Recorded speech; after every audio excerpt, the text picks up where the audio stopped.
Work is underway to establish what will be known as the Church Street Historical District in the city of Hazleton. Today, we were there as representatives from Preservation Pennsylvania recorded data that will be helpful in creation of a plan for that neighborhood. We talked to Charles McElwee, the Vice President of the Greater Hazleton Historical Society and Museum, and Mindy Crawford, the Executive Director of Preservation Pennsylvania.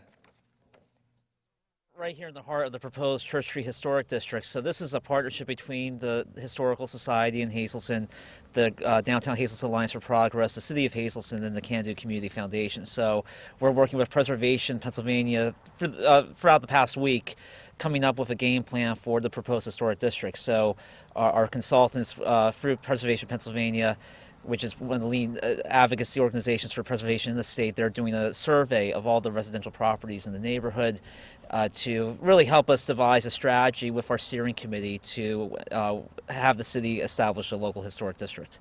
What is the benefit to the city doing that?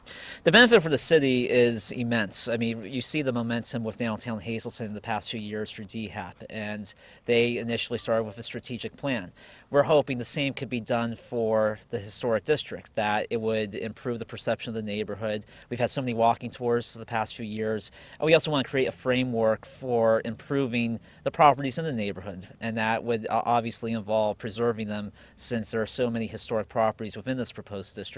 So we're working with Preservation PA, and then there will be a second phase to address blight and revitalization efforts within the district. The hardest part is the first part, where you are literally walking down every street in the district and taking photographs of the buildings, recording what their style is, their approximate age, their condition, integrity, and all of that is used to plan the boundaries of the district so that this whole process can get started. We picked a very cold week to do this, and it has had its challenges, but we're making great progress. Now, you do this all over, I'm sure. So what benefits come from something like this and making this a preservation district? Well, we really find that economic revitalization associated with historic buildings is really very effective use of dollars. For private dollars going in, it increases tax values, it increases property values. There's a lot of spurring of economic growth. When one person fixes up a house, the neighbor wants to do it too, and it's sort of a cumulative effect down the neighborhood. We see it in main streets all over the state. Somebody is brave enough to go into that block of vacant buildings and open a cafe, and the next thing you know, there's the next business and the next business and the next business, and that is what revitalizes Main Street.